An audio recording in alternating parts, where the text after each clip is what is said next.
مائیں ہی تھیں اور عورت ہی تھی جس نے محبوب الہی جیسے کو جنم دیا، اور یہ مائیں ہی تھیں اور ان کا تقدس تھا جس نے غوث اعظم سیدنا شیخ عبد القادر جیلانی رضی اللہ تعالیٰ عنہ جیسے کو جنم دیا۔ اور تھوڑا آگے بڑھ کر کے عرض کروں تو غلط نہ ہوگا، سیدۃ النساء خاتون جنت رضی اللہ تعالی عنہا ہی تھی اور ان کا تقدس تھا، ان کا خوف تھا، جس کی وجہ سے ان کے بطن سے حسنین کریمین جیسے نوجوانان جنت کے سردار نے جنم لیا۔ آج اگر ہم عورت کی زندگی کا جائزہ لیں تو عورت نے صرف شرم کا لباس نہیں اتار دیا، حیا کا لباس نہیں اتار دیا، بلکہ عورت کی زندگی سے تقویٰ رخصت ہو چکا۔ عورت بے باک ہوتی جا رہی ہے، عورت بے باکی کا مظاہرہ کرتی جا رہی ہے، اللہ کا ڈر اس کی زندگی سے نکلتا جا رہا ہے، اور دنیا یہ کوشش کر رہی ہے کہ اب کوئی بھی عورت ایسی نظر نہ آنے پائے جس کی زندگی میں تقویٰ چھلکتا ہو اور اس کی زندگی ایسی گزرتی ہو جس کو دیکھنے کے بعد خاتون جنت کی یاد تازہ ہو جائے۔ آئیے میں سمجھاتا ہوا چلوں آپ کو کہ ایک عورت کی زندگی میں اللہ کا ڈر کتنا ضروری ہے۔ جب تک عورتیں اللہ کے خوف سے دامنگیر تھیں، ان کے گھر کے اندر فاقہ نہیں ہوتا تھا۔ جب تک عورت اللہ عز و جل کے خوف کے اندر زندگی گزارتی تھی، ان کے گھروں میں رحمت الہی کا نزول ہوتا۔ جب تک عورت کی زندگی خوف الہی سے لبریز تھی،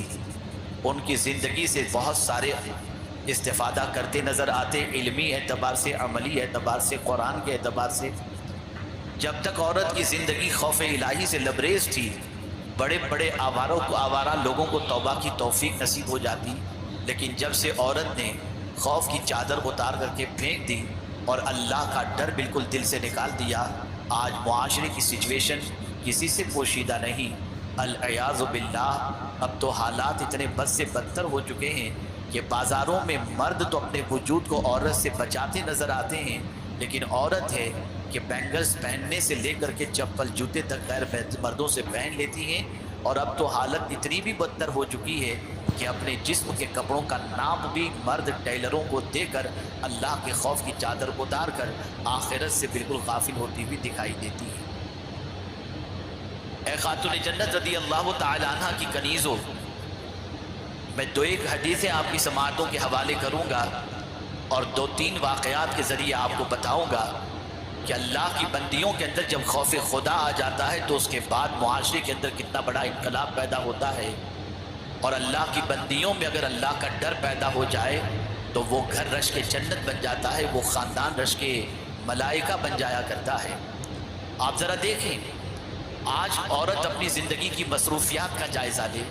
کہ وہ صبح اٹھنے سے لے کر کے رات تک کیا کرتی ہے، اور رات کی آدھی رات تک اس کی زندگی کس کام کے اندر خرچ ہوتی ہے۔ وہ سرسری طور پر اپنی زندگی کا احتساب کرے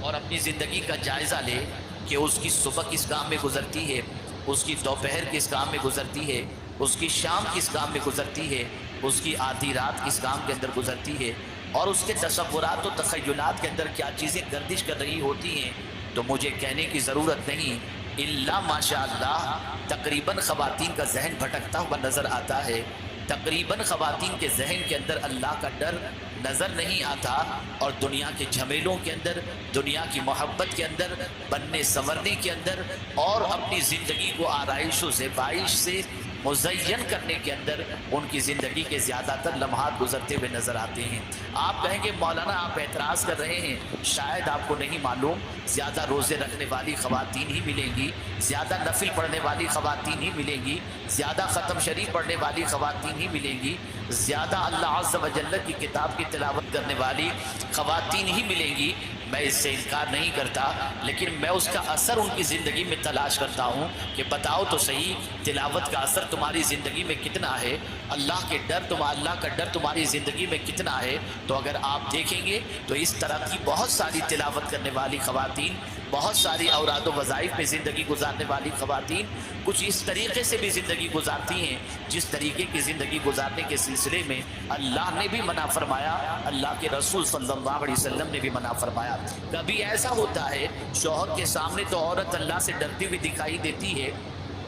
بیٹی باپ کے سامنے اللہ کا ڈر اپنے دل میں بٹھائی ہوئی دکھائی دیتی ہے، ماں کے سامنے کسی حد تک اللہ کے ڈر سے لرزتی اور کانپتی دکھائی دیتی ہے، لیکن جب ماں باپ غائب ہو جاتے ہیں تو اللہ کا ڈر بھی رخصت ہو جاتا ہے۔ ان بہت ساری بچیوں کے حوالے سے ہمارے کانوں تک شکایت پہنچتی ہے جو برقع پہن کر کالج اور یونیورسٹی جاتی ہیں اور اس کے بعد وہاں کی زندگی نہ جانے کس طریقے سے دامن پر گناہ کے چھینٹے لگاتی ہوئی نظر آتی ہیں۔ الا ماشاءاللہ، میں ساری بچیوں کی بات نہیں کرتا، میں ان بچیوں کو بھی جانتا ہوں جن کی طرف کوئی نگاہ اٹھا کر کے دیکھے تو وہ نگاہ کھینچ لیں، اور ان بچیوں کے تقدس کو بھی جانتا ہوں جو کالج اور یونیورسٹی کی دہلیز پر قدم رکھنے کے بعد بھی اپنی زندگی پر اپنے دامن پر گناہوں کا دھبا لگنے نہیں دیتی، نہ نماز چھوڑتی ہیں، نہ حیا چھوڑتی ہیں، نہ پردہ چھوڑتی ہیں، نہ اللہ کا ڈر چھوڑتی ہیں۔ ایسی بھی بہت ساری بندیاں ہیں، لیکن زیادہ تر ایسی بندیاں ملیں گی جن کے دل سے اللہ کا ڈر رخصت ہو چکا ہے، اللہ کا خوف رخصت ہو چکا ہے، اللہ کی خشیت رخصت ہو چکی ہے۔ ایک ہوتا ہے سامنے ڈرنا، ایک ہوتا ہے پیٹھ پیچھے ڈرنا۔ اللہ اکبر، جو لوگ اللہ عز و جل سے اس طرح سے ڈرتے ہیں کہ صرف یہی نہیں کہ لوگوں کے سامنے اللہ کا ڈر ان کی زندگی کے اندر ہے کہ اگر ہم یہ کریں گے تو یہ ہوگا، نہیں، جب وہ تنہائی میں ہوتی ہیں، جب وہ اکیلے میں ہوتے ہیں تو ان کے دامن پر اللہ کی خشیت ہوتی ہے، وہ ڈر رہے ہوتے ہیں کہ کوئی دیکھ رہا ہو یا نہ دیکھ رہا ہو، پالنہار حقیقی دیکھ رہا ہے، معبود برحق دیکھ رہا ہے، اس کی بارگاہ میں ایک دن حاضر ہونا ہے اور وہ ہمیں اپنے گناہوں کے بارے میں اور ہمیں اپنے گناہوں کے سزا کے سلسلے میں حکم سنائے گا۔ لیکن میں آپ کو بتاؤں، ایک خاص طور پر آپ کی توجہ چاہوں گا، دنیا کا انسان دیکھے گا آپ کو اللہ کی نافرمانی کرتے ہوئے یا گناہ کرتے ہوئے، وہ ٹوکے گا، وہ ڈانٹے گا، اور باپ ہے تو زد و کوب کرے گا، شوہر ہے تو کسی حد تک طلاق کی دھمکی دے گا یا رشتے سے نکال دے گا۔ لیکن میں پوچھنا چاہتا ہوں، جس کو جتنا اختیار ہوتا ہے اسی کے حساب سے وہ سزا دیتا ہے۔ باپ کو جتنا اختیار ہے اسی کے مطابق تمہارے گناہ پر سزا دے گا، شوہر کو جتنا اختیار ہے اس کے مطابق وہ تم کو سزا دے گا۔ لیکن کبھی تم نے یہ سوچا کہ شوہر کو پتہ نہ چلے اس طرح سے گناہ کرتی ہو کہ کہیں طلاق نہ دے دے، کہیں اس لیے گناہ سے بچتی ہو کہ کسی طرح سے باپ کو پتہ نہ چلے؟ لیکن میں پوچھنا چاہتا ہوں، کیا اللہ سے بھی چھپ سکتے ہو؟ کیا اللہ سے بھی تم بے خبر، اللہ عز و جل تمہارے کرتوت سے بے خبر رہ سکتا ہے؟ نہیں، اللہ ہر گناہ کو جانتا ہے، اللہ عز و جل ہر انسان کے کرتوت کو جانتا ہے، اس سے کوئی چیز پوشیدہ نہیں ہے۔ جتنا انسان سے ڈرتے ہو، اگر اتنا ہی اللہ کا ڈر دل کے اندر پیدا ہو جائے تو آج کے دور کی خواتین جس کے لیے جو دعا کر دیں اللہ ان کی دعاؤں کو قبول فرما لے گا۔ تقوی اتنی عظیم دولت ہے کہ جس عورت کو نصیب ہو جائے، وہ عورت اگر پیوند والے کپڑے بھی پہنے تو اللہ اسے عزت عطا کرتا ہے، وہ میک اپ نہ بھی کرے اللہ اس کے چہرے پر نور ظاہر کر دیتا ہے، وہ کسی کے لیے دعاؤں کے لیے ہاتھ اٹھا دے اللہ اس کی دعاؤں کو قبول کر لیتا ہے۔ اور میرے پیارے آقا صلی اللہ علیہ وسلم کے پیارے دیوانوں اور خواتین اسلام، اگر اللہ کی نیک بندی، اللہ سے ڈرنے والی بندی اگر لب ہلا دے تو مولا اس طرف اس کے سارے تمناؤں کی تکمیل فرما دیتا ہے۔ آپ دیکھیں، آپ کو محسوس ہوگا کہ اللہ کا ڈر جب دل میں ہوتا ہے تو کیفیت کیا ہوتی ہے۔ اللہ اکبر۔ ویڈیو کیسی لگی کمنٹ میں ضرور بتائیں، اور ویڈیو کو لائک اور شیئر کریں اور ہمارے چینل کو سبسکرائب کریں۔